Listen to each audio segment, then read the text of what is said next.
Good morning, students. Now, this is the next chapter, chapter number 3, Animal Kingdom. Okay, now in this chapter, we will study classifications of animals on the different bases. Okay, the need for classification becomes all the more important. The classification also helps in assigning a systematic position to newly described species.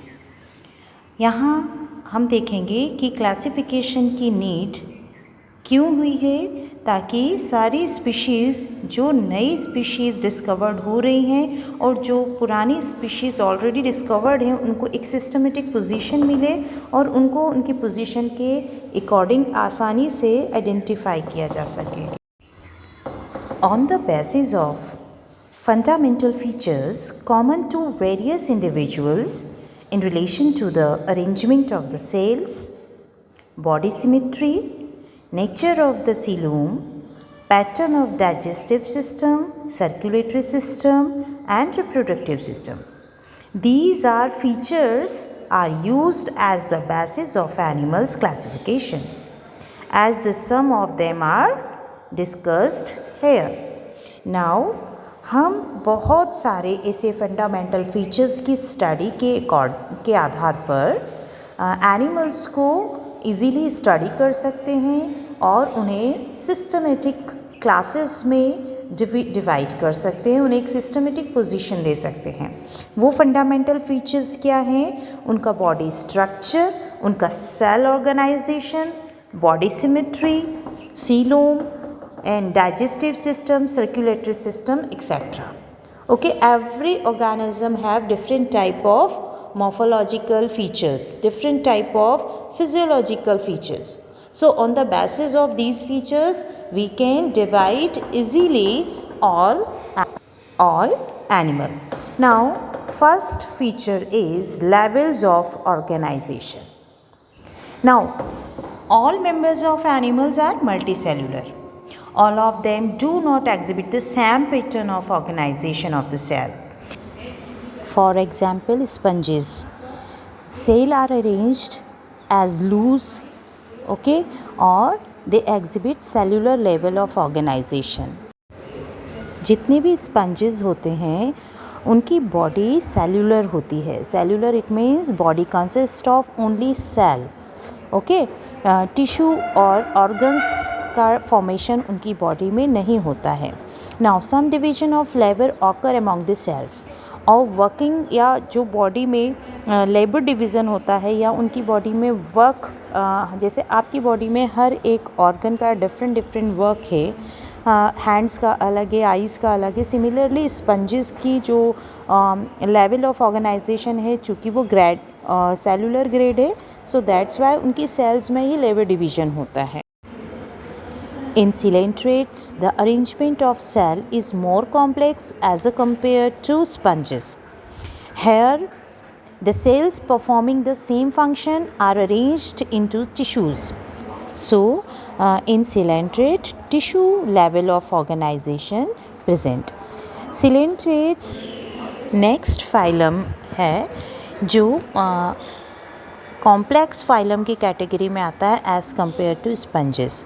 अगर हम sponge को coelenterates के साथ compare करें तो coelenterate phylums के जो animals हैं वो ज़्यादा कॉम्प्लेक्सिटी को शो करते हैं.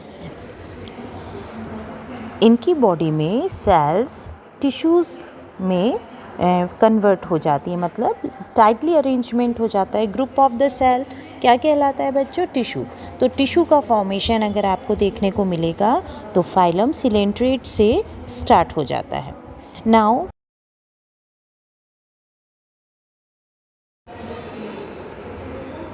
इन other higher phylums where tissue are grouped together to form organs, such as members of Platyhelminthes, Ascahelminthes and other higher phylums show organ level of organization. Now, organs are grouped together to form organ system. Now, in animals like Annelidas, Arthropoda, Mollusca, Echinodermata, and Chordata, these are higher phylums. They show organ system level of organization. It means in this body, each system concerned with a specific physiological function. So, organ system in different group of animals exhibited various pattern of the complexities. For example, the digestive system in Platyhelminthes has only a single opening to the outside of the body that serve as both mouth and anus. Platyhelminthes phylum के members में केवल single opening ही होती है उनके alimentary canal में, okay और वही opening mouth और एनस दोनों का काम कर रही है. And this type of alimentary canal is called incomplete. Okay, इस प्रकार का जो डाइजेस्टिव सिस्टम या एलिमेंट्री कैनाल होती है उसे हम इनकम्प्लीट कैटेगरी में डालते हैं. और एनिमल को हम इस आधार पर भी कैरेक्टराइज कर सकते हैं कि एलिमेंट्री कैनाल कंप्लीट है या incomplete. Similarly, the circulatory system may be of two types: open circulatory system and closed circulatory system. In open type of circulatory system, the blood is pumped out of the heart and the cells, and tissues are directly bathed in it. Okay, इस type का circulatory system में किसी भी प्रकार की arteries और veins नहीं होती हैं. सारे ऑर्गन्स, सारे टिश्यूज़ जो होते हैं वो ब्लड में ही सिचुएटेड होते हैं. Now next is closed type of circulatory system, in which the blood is circulated through a series of vessels of varying diameters, arteries, veins and capillaries. Closed type के circulation में जो blood का flow होता है वो systematically होता है. Pure और इम्प्योर ब्लड सेपरेट होता है आर्टरीज और वेन्स में. इस प्रकार का सर्कुलेटरी सिस्टम हायर ऑर्गेनिज्म में देखने को मिलता है. Whereas open type of circulatory system in lower organism. For example, sponges, cylindrids and platyhelminthes, they all are lower phylums. Now next topic is symmetry. Animals can be categorized on the basis of their symmetry. Sponges are mostly asymmetrical. Any plane that passes through the center does not divide them into equal halves. In organisms को हम किसी भी plane से अगर cut करते हैं या divide करते हैं तो ये दोनों दो इक्वल हाफ्स में डिवाइड नहीं होते हैं. तो इस प्रकार की जो सिमिट्री होती है उसे हम एसिमिट्री कहते हैं. और ऐसे एनिमल्स जो ये सिमिट्री शो करते हैं उन्हें हम एसिमेट्रिकल एनिमल्स की कैटेगरी में रखते हैं. In other symmetry, when the organism divided into two equal halves, both halves are identical. Identical, it means similar. So this type of symmetry is called radial symmetry. Such type of symmetry present in cylindrids, Ctenophora and Echinodermatas. Okay, इस प्रकार की जो symmetry होती है वो coelenterates और Ctenophora तथा इक्वाइनोडर्मेटा के जो एनिमल्स होते हैं उनमें देखने को मिलती है. Now animals like annelids, arthropoda, where the body can be divide into identical left and right halfs in only one plane. ठीक है, so this type of symmetry is called bilateral symmetry. आप पिक्चर में एक crab को two parts में divided देख रहे हैं.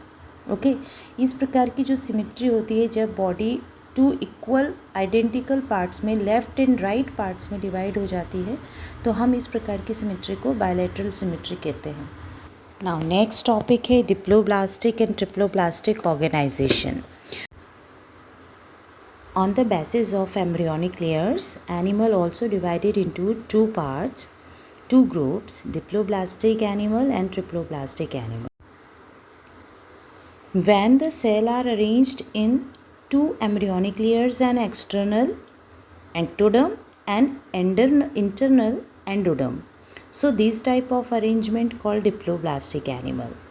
बच्चों, जब एम्ब्रियोनिक लेयर्स कब बनती है? जब जाइगोट की कंडीशन में एनिमल डेवलप्ड होते हैं। जब जाइगोट की कंडीशन में होते हैं तो उनकी बॉडी में 2 लेयर्स का फॉर्मेशन अगर होता है ना, 2 लेयर्स मतलब एक आउटर लेयर और एक inner most layer. Outer layer को हम बोलते हैं एक्टोडर्म और इनर लेयर को हम बोलते हैं एंडोडर्म। आपको ऊपर पिक्चर में पहला सर्कल जो दिख रहा है वहाँ पर एक ब्लू कलर की लाइन अपीयर हो रही है ना, और एक रेड लाइन के जस्ट नीचे डॉटेड वाली लाइन अपीयर हो रही है। तो ये 2 लेयर्स हैं, एक्टोडर्म एंड एंडोडर्म। ऐसे ऑर्गेनिजम्स जिनकी बॉडी में 2 लेयर्स हैं उनको हम diploblastic, Diplo it means double layered, okay, diploblastic animals बोलते हैं। Whereas the cells are arranged in 3 embryonic layers, external ectoderm and innermost layer endoderm. But third layer present between ectoderm and endoderm, so that is called mesoderm layer. जब animals की body में ectoderm और endoderm के बीच में एक और layer present होती है जिसे हम मीजोडर्म बोलते हैं, तो ये एनिमल्स ट्रिप्लोब्लास्टिक कैटेगरी में आते हैं। Examples platyhelminthes to chordates.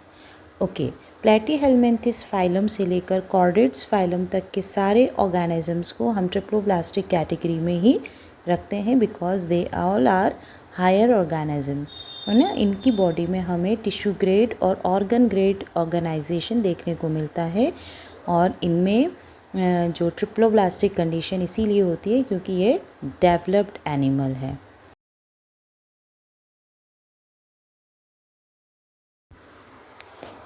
Next topic है सीलोम सेगमेंटेशन, ओके, जो हम नेक्स्ट वीडियो में देखेंगे।